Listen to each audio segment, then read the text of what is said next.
Hello, people of YouTube. I am Steve Gray. This is Gray's Guitars. Thank you for watching. We're going to be talking about how to prolong the life out of your picks. I know, kind of a weird video. I'll explain that momentarily.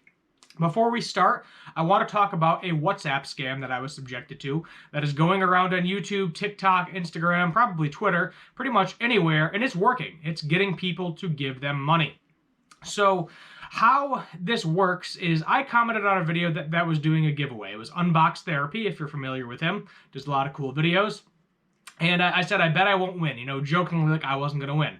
I got a comment from somebody that stole their image off of YouTube and said, oh, you have to download WhatsApp when we'll give you your prize. So I don't personally have WhatsApp on my phone, but I downloaded it, added them. And I was like, hi, I think I won a prize. I won a cell phone. And they're like, yeah, congratulations. Just do a screenshot of your comment. And, that seems pretty accurate. You do a screenshot of your comment. They want to make sure they actually replied to your comment. So that seems legit. Seems legit so far. Then they were like, okay, here's a list of prizes you should select. And this wasn't really a red flag for me. I thought, oh, well, maybe, they don't have the phone anymore and they're, giving me an alternate list of prizes. All things expensive, in the $1,000 plus range. So nothing that was cheap, and I was perfectly fine with, instead of getting a cell phone, getting a MacBook Pro. Because my laptop is old and, frankly, I need a new one, or I need to buy a desktop finally and suck it up by a gaming computer or something. So that was all fine. Mentioned that. And then they were like, okay, well, what's your name, your age, your address, your sex, email, phone number, all that. Which I was like, all right, here you go. Which this is probably a mistake on my part. So email-wise, you don't really need to give them an email or give them a fake email, because it doesn't really matter, especially if they have your address. That's mainly what they need, your name and your address. The age was a little weird. Things along those lines. You can give them a fake age if you want. Give them a fake sex, or just put like not available, non-binary, however you want to word that. Things along those lines. So gave them all this information, not thinking about it. And then they said, okay, here's the date that it's going to get delivered, and here's how much it costs. And the date said 5/2/22. So me being in the US, I'm thinking that means May 5th, 2022. And I'm like, why is this going to take like 3 months to ship, and why is it costing like $150? That seems really weird.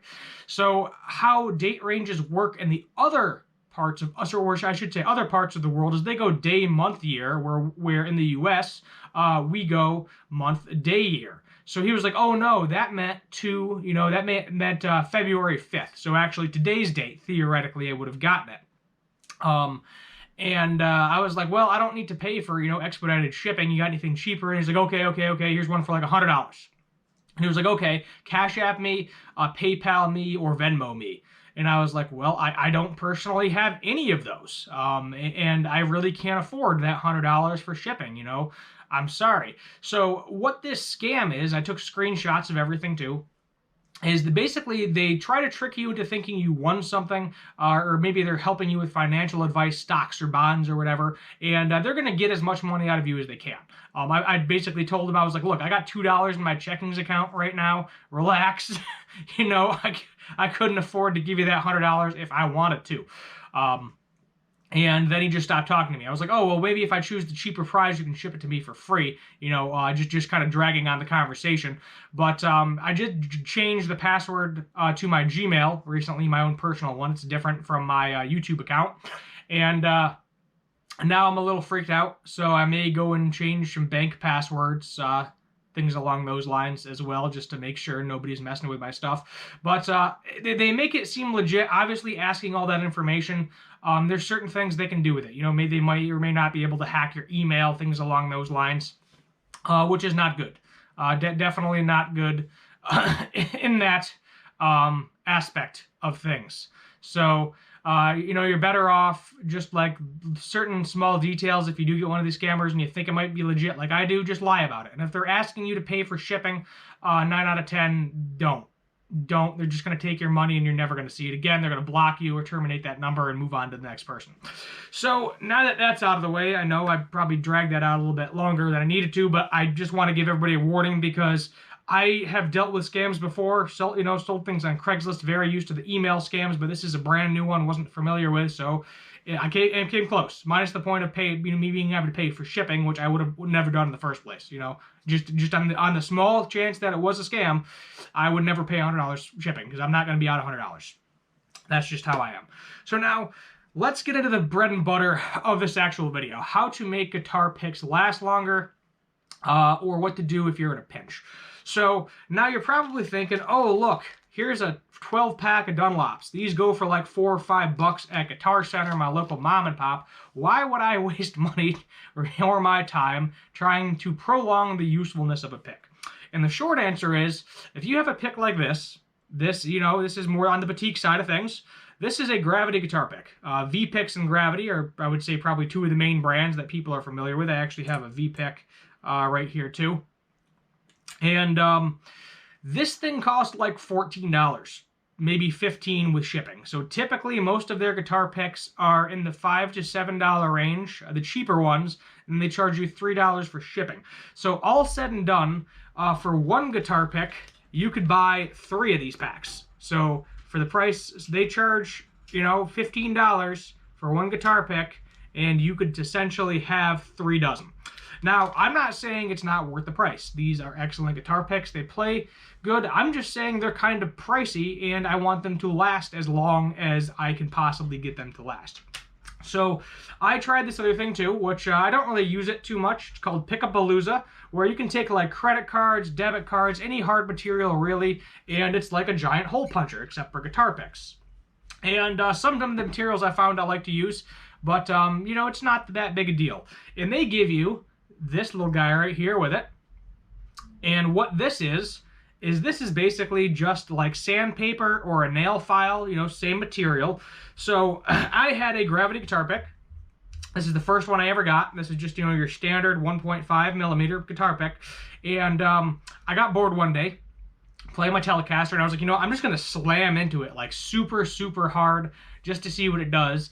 And it chewed up the guitar pick end really bad. Put some big dents in here, to the point where actually when I was playing, they were getting caught. The pick was getting caught in the strings. So essentially making this pick unusable, good as garbage. And I was like, well, I'm going to see if I can prolong it.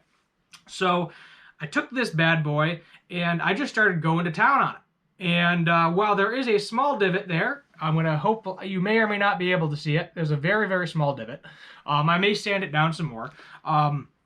You can just reshape the guitar pick. So you just sand it down. Say this is the same thing they do at the factory with these custom ones, is they have like a polish wheel or something. So sandpaper does rough it up. You get a little scuffy there, but you can buy really fine sandpaper to bring it to more of a fine polish if that's what you want. They do also have, call it a master finish. So it's basically the same thing where they're hitting it with sandpaper, but they're not polishing it after the fact. So it's a rough edge. Not silky as silky smooth anymore.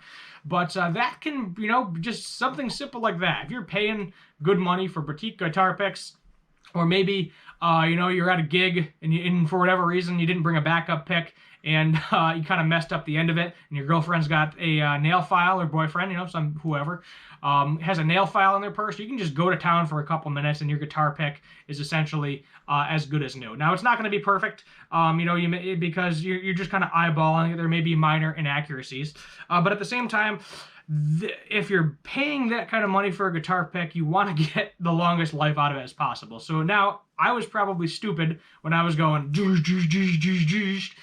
smacking the crap out of the guitar pick into the strings, denting it up really, really bad. I don't think if I used a bigger pick, like the 6 mil, this is what I use on my bass usually. I got a 6 mil on a 4 millimeter that I like to use when I play bass, which really isn't all that often if I'm being honest.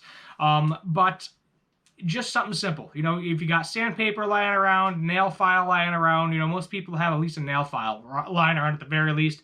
If you're like me, you have a Pick-a-Palooza that's sitting there collecting dust 90% of the time, but they give you this cool little guy in there too. By all means, just a quick, simple, easy way to prolong the use of your picks, especially if you have a favorite pick.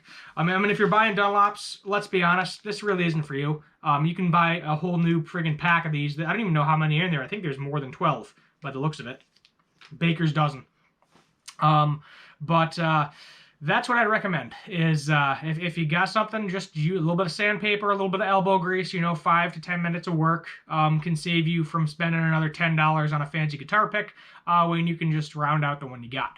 $10 isn't a lot for you. Well, I mean, there by all means, buy another one. But when you got something that you paid a decent chunk of change for that I think should cost a lot less, even though it's a good pick regardless, it is what it is. That's where we're going to end it. Watch out for that WhatsApp scam. If you're new here, subscribe, comment, like, leave a comment down below what you want to see for future guitar music related videos. My name is Steve Gray. Thank you for watching, and as always, have a good one.